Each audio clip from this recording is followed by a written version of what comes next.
berjumpa di ibadah online ini. Bersama dengan saya Esther, saya Jessica, dan jangan lupa Miss Miss Flora. Hari ini kita akan memulai ibadah kita. Sebelum kita memulai ibadah, mari kita berdoa, lipat tangan dan tutup mata. Tuhan Yesus, terima kasih Tuhan buat hari ini. Terima kasih atas penyertaan-Mu. Terima kasih atas kebaikan-Mu. Sekarang kami mau memuji dan menyembah Engkau ya Tuhan. Berkati ibadah ini dari awal, pertengahan, hingga akhir. Terima kasih Tuhan Yesus. Hanya dalam nama Tuhan Yesus kami berdoa. Haleluya. Amin. Kita angkat pujian Halo, Hello, Ola.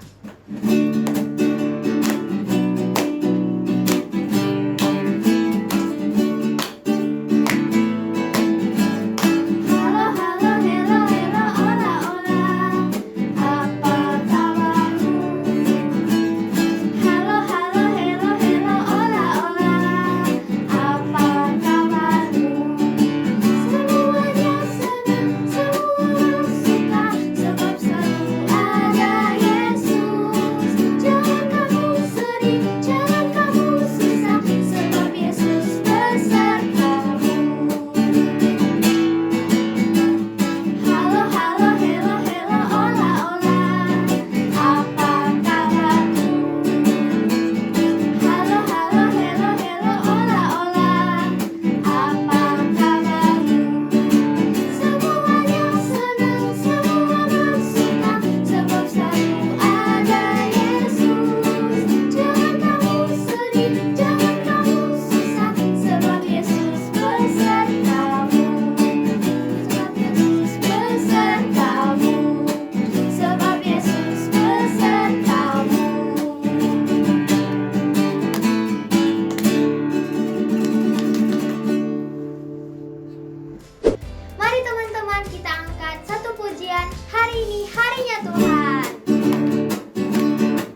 menyembah Tuhan.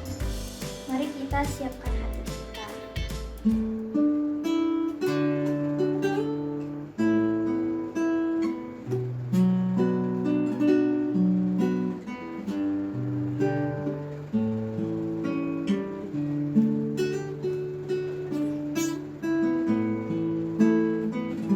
Bila kau izinkan sesuatu terjadi, ku percaya semua untuk kebaikanku. Bila nanti telah tiba waktumu, ku percaya kuasa-Mu memulihkan hidupku. Waktu Tuhan pasti yang terbaik, walau kadang tak mudah dimengerti.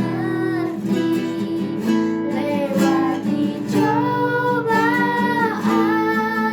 ku tetap percaya waktu Tuhan pasti yang terbaik.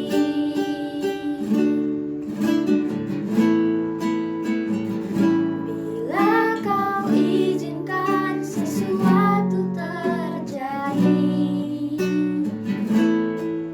ku percaya semua untuk kebaikanku. Bila nanti telah tiba waktumu, ku percaya kuasa-Mu memulihkan hidupku. Waktu Tuhan pasti yang terbaik, walau kadang tak mudah dimengerti. Lewati cobaan, ku tetap percaya waktu Tuhan pasti yang terbaik. Waktu Tuhan pasti yang terbaik, walau kadang tak mudah dimengerti. Lewati cobaan, ku tetap percaya waktu Tuhan pasti yang terbaik. Lewati cobaan, ku tetap percaya waktu Tuhan pasti yang terbaik. Waktu Tuhan pasti yang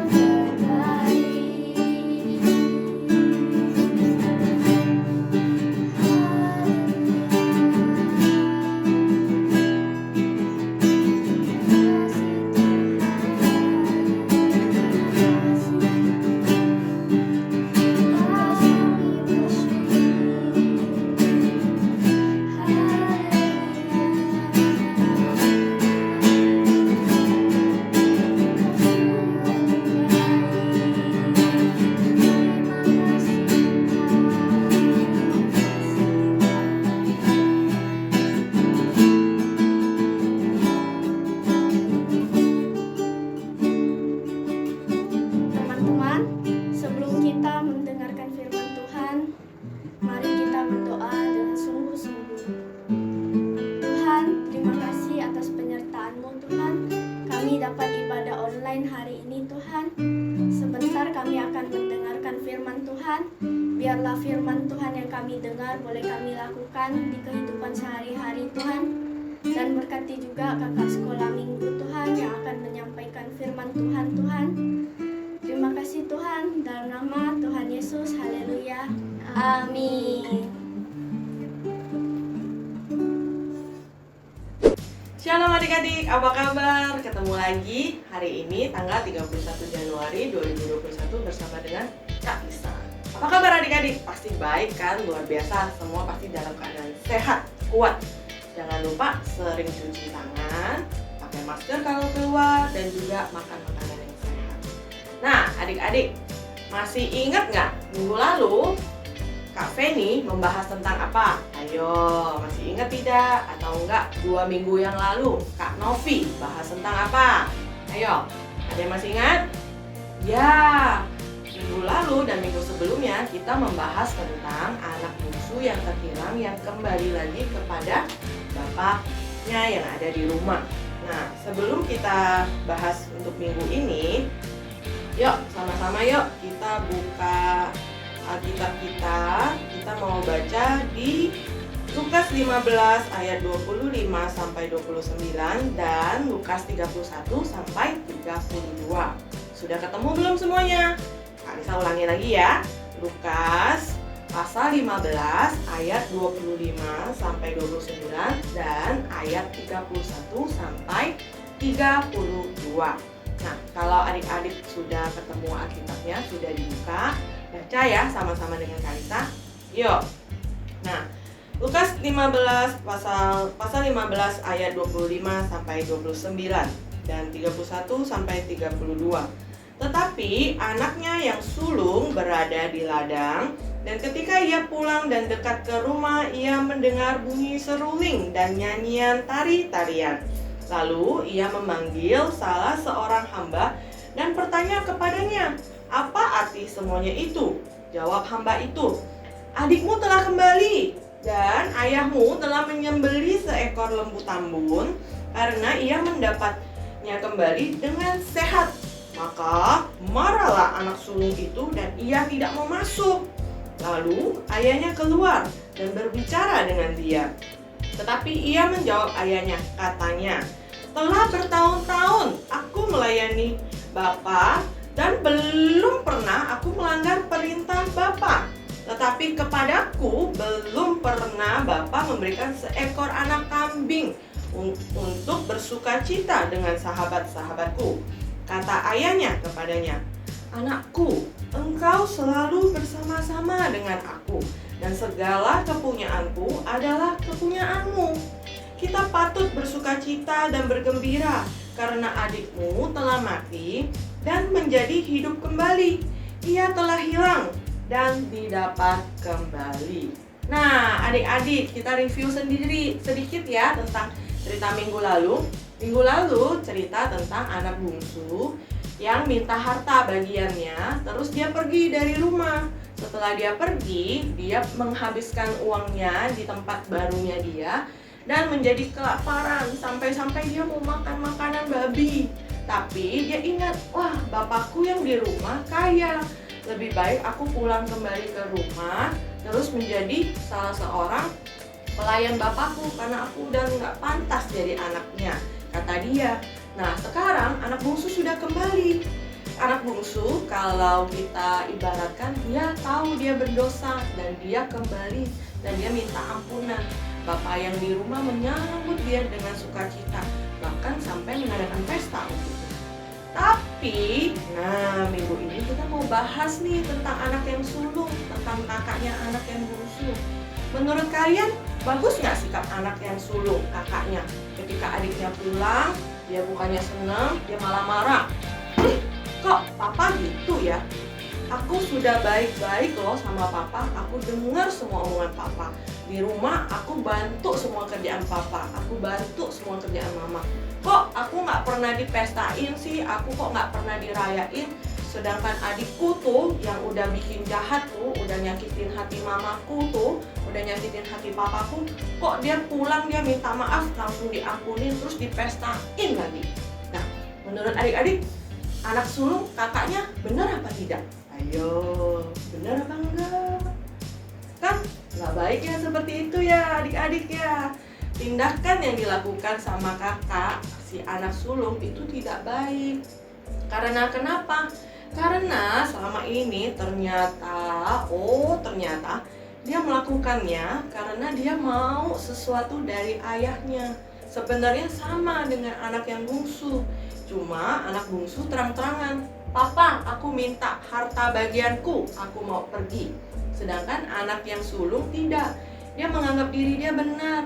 Dia melakukan semua apa yang diperintahkan ayahnya tapi dengan harapan dia disayang sama papanya, dengan harapan dia mendapatkan apa yang dia mau, yaitu semua kekayaan ayahnya, kekayaan bapaknya. Padahal ayahnya kan tadi bilang, semua apa yang kupunya itu adalah milikmu. Si anak sulung nggak tahu, tapi dia selama ini dia berpura-pura baik, dia berpura-pura seakan-akan dia yang paling benar, sehingga ketika adiknya yang sudah berbuat salah kembali, dia tidak senang. Sikap seperti itu nggak boleh adik-adik. Tuhan Yesus tidak suka dengan sikap seperti itu. Karena kenapa? Ayo kita sekarang lihat ya ayo kita buka Alkitab lagi yuk. Kita buka di mana ya?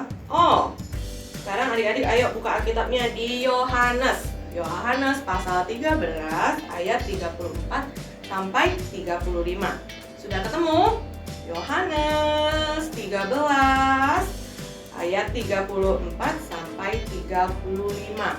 Tuhan Yesus berkata, "Aku memberikan perintah baru kepada kamu, yaitu supaya kamu saling mengasihi sama seperti aku telah mengasihi kamu. Demikian pula kamu harus saling mengasihi. Oh, dengan demikian semua orang akan tahu bahwa kamu adalah murid-muridku, yaitu jikalau kamu saling mengasihi." Nah, di sini siapa yang murid Kristus? Angkat tangan. Saya. Adik-adik semua murid Kristus kan?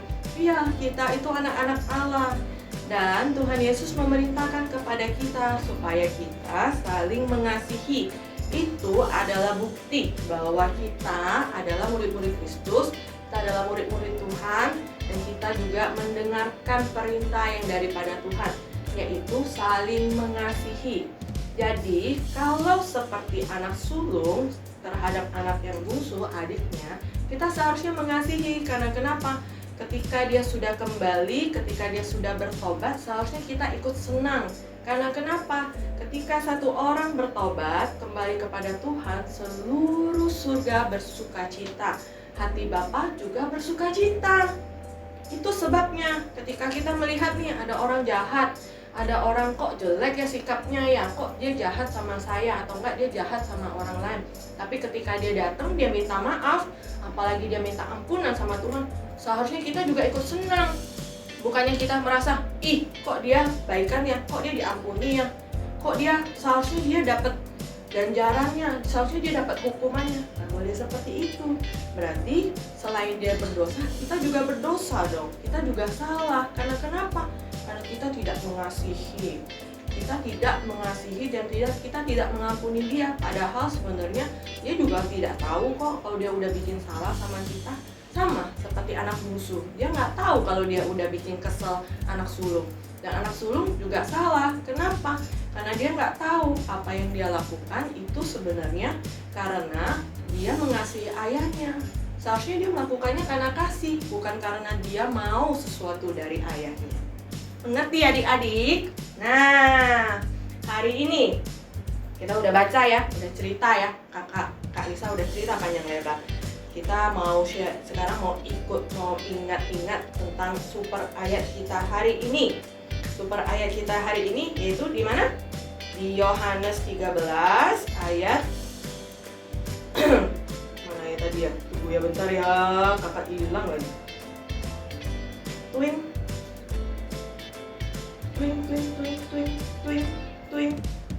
Yohanes 13 ayat 34 sampai 35.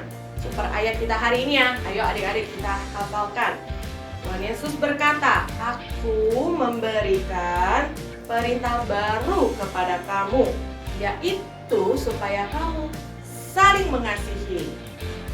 Sama seperti aku telah mengasihi kamu. Demikian pula kamu harus saling mengasihi. Dengan demikian semua orang akan tahu bahwa kamu adalah murid-muridku, yaitu jikalau kamu saling mengasihi." Kita ulangi lagi ya.